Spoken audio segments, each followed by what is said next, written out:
Looks like the laptop's a little off kilter, but I'm often feeling that way myself. I guess I feel the need to check in because I've been discussing a video by Monday FA with a friend about sexual awakening. Awakening as a sexual being. Anyway, it's stirred up a lot of, I guess, opinions and feelings between us, and you know,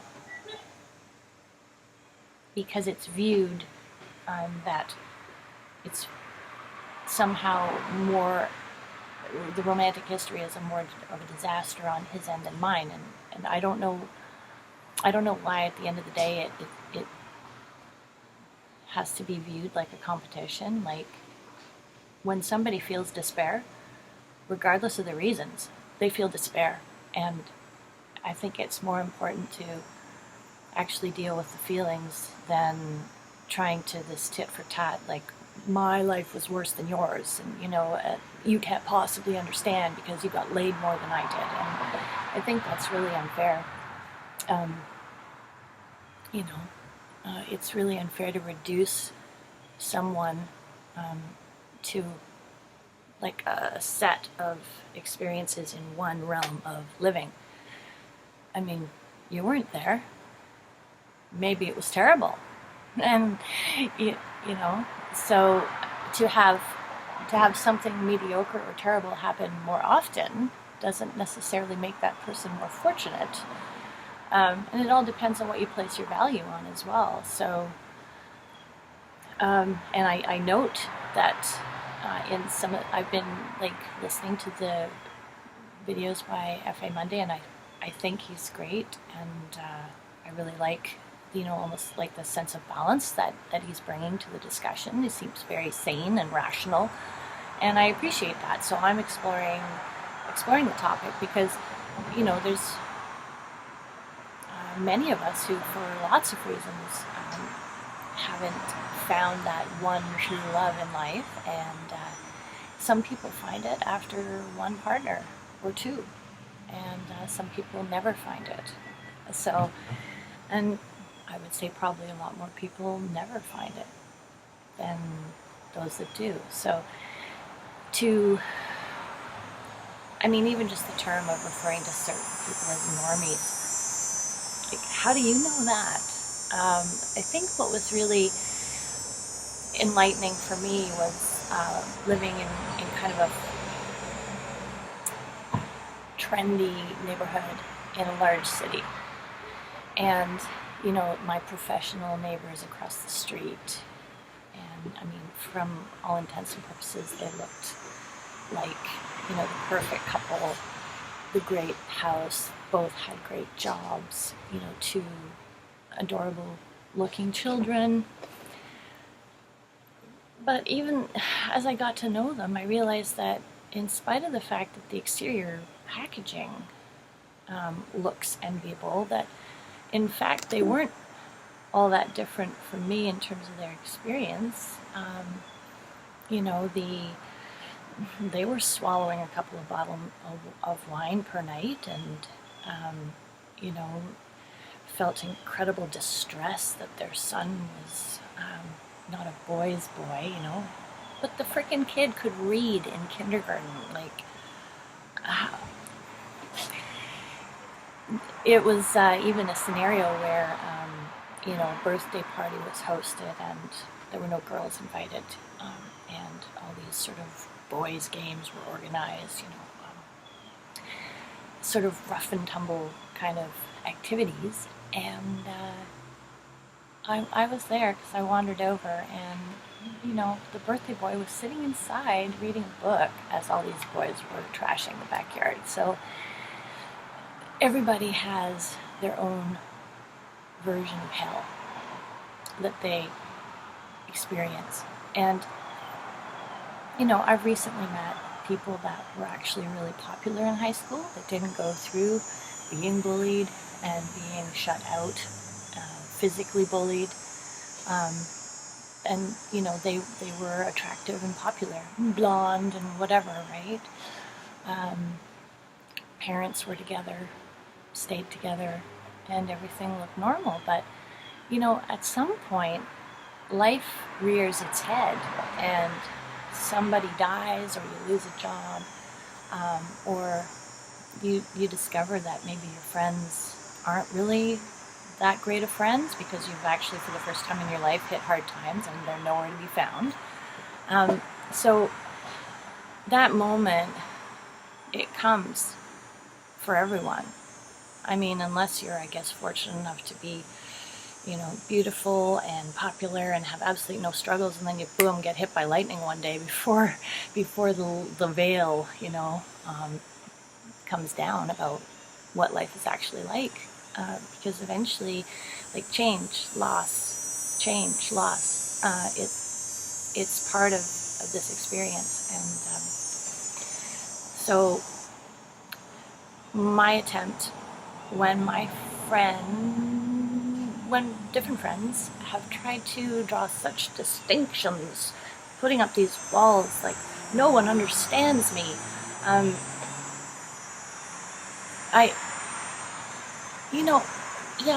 I don't think anybody's ever going to fully understand. No one's fully going to understand me as if they're living inside this, And I mean, the best we can do is like share these points of contact, and the feelings that we experience are those points of contact. And it's just not productive to judge somebody and feel like that they can't possibly know, because we all lose people, and things change that we don't want to change, and things happen that we don't want to accept, and that's the human condition. So I guess I've tried to convince people who seem to have given up, or that it's not something that we should do. But in my age group, it's people drop off the radar of kind of positively, actively pursuing life as an adventure at different stages, right?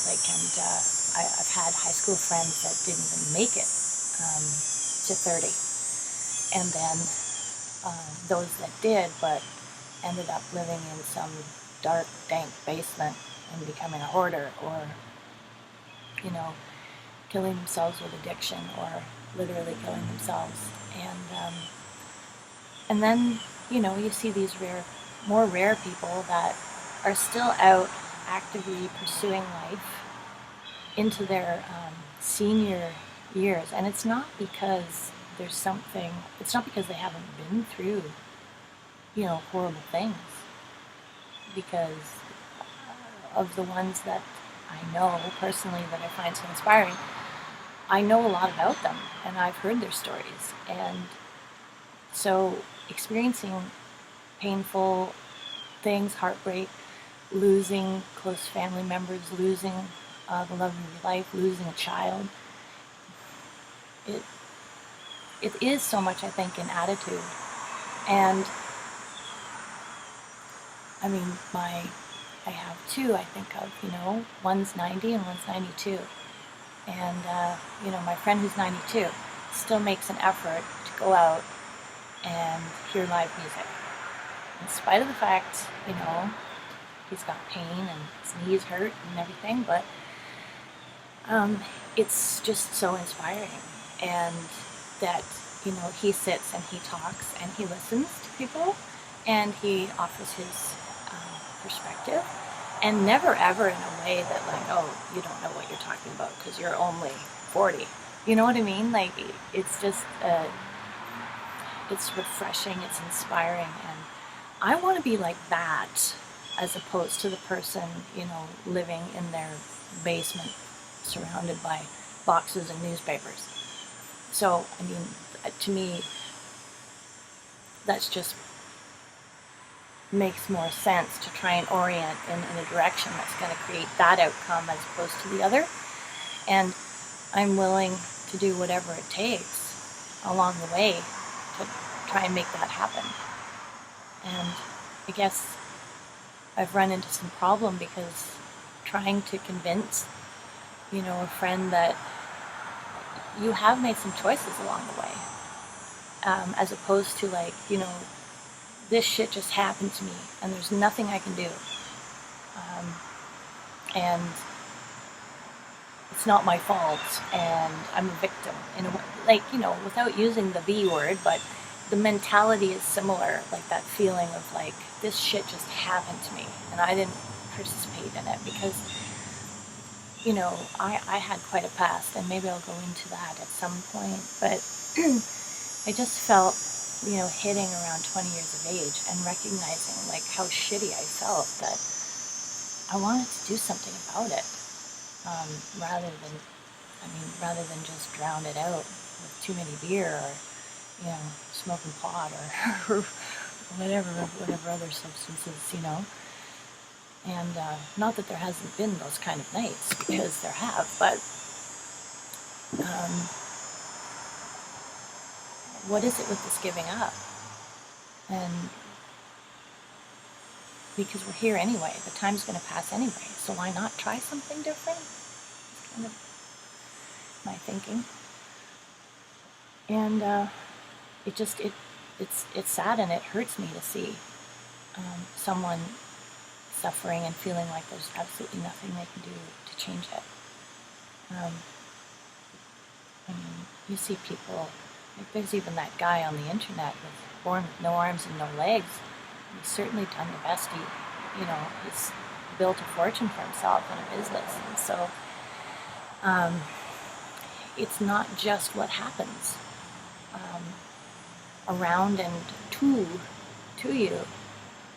It is what we do with it. And I went to a 3-day seminar once, and it was PSI, and there was this one point where they had us tell a story to a partner of where we felt like we were victimized.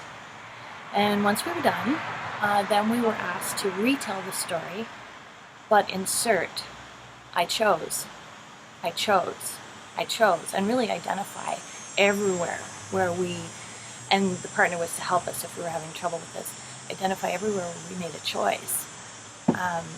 Because then it helps to see that we have the power to do something.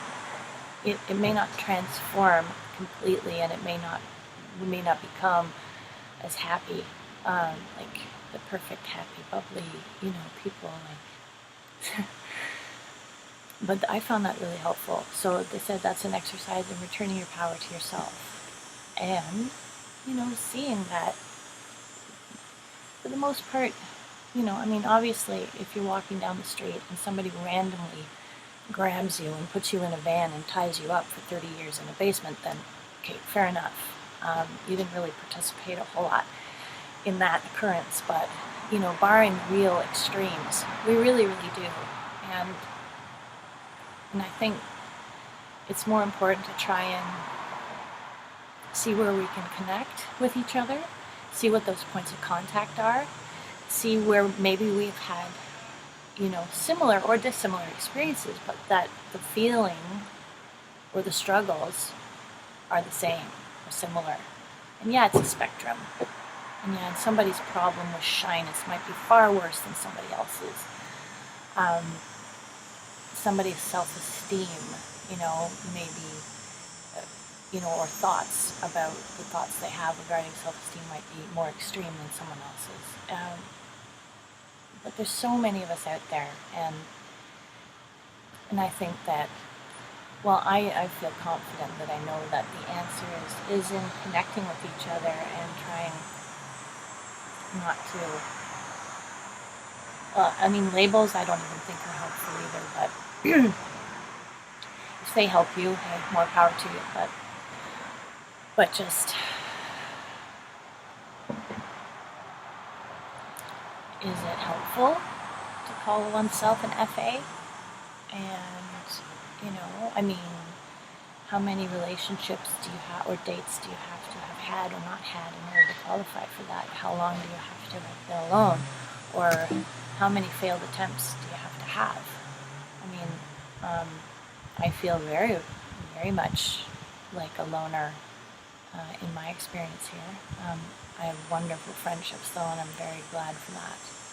And I also think that maybe I might be a person who was meant to experience friendship this time around, if there's other times.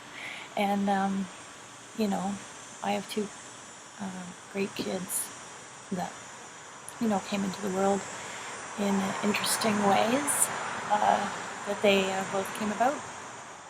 So maybe it's better to focus on what you do have instead of what you don't, and let go of being overly focused on the negative thoughts. My friend and I, you know, 30 years ago, we used to both really read a lot about meditation and Eastern thinking, and, you know, just that whole notion of that, like, up here in the thoughts is not where we actually live. That takes us away from the moment. Where we actually live is where we're sitting and breathing right now, here and now. So I remember he would say, yeah, okay, caught myself thinking, back to the breath. And that was that whole exercise of meditation, was to come back to the breath and into the now, and just to do the best to kind of loosen the grip on those thoughts as best as possible. And that's all we can really do, right, is our best. And I think we should do our best just for our own sake, right? Your own sanity. And so I have reached out about this topic, and I'm very curious to see, you know, if I'll have any response, or if the fact that I'm drawing additional perspectives into this whole topic, you know, incel or forever alone, or just relationships in general and going poorly, and, you know, despair. I'm wondering if there'll be any openness to that, because one thing I have come across is that some people really are unwilling to let go, even for a moment, of the thought that things can be different, or the thought that that things can be different, that things can change. And it's like I'm clinging on to my sad worldview with fucking dear life, you know. And yeah, okay, maybe it makes it easier to have completely defined the world. This is the way it is, it's not going to change, and then trying to resign oneself to that, that's just a defense mechanism. And, you know, and if you're content with that, well, I guess good for you, you know? But I would hope that us folks that are intelligent somewhat, and sensitive, and feeling despair, that's a good indicator that there are some issues with how life is being lived now and how our society is functioning. And I think it's great that there's so many people speaking out on these things, and I think we should really stick together on that, and build a stronger community, and try and let go of the generalizations that we're making about men, about women, about cultures, and really focus on the individuals, because there's all kinds of people, but really people that are intelligent, sensitive, self-reflective. I don't know how big of the pie chart on the population of the planet fits into that. And so I think that irregardless of so many of our other distinctions that can be made, that folks like us need to stick together. So that's my piece for today, and thank you.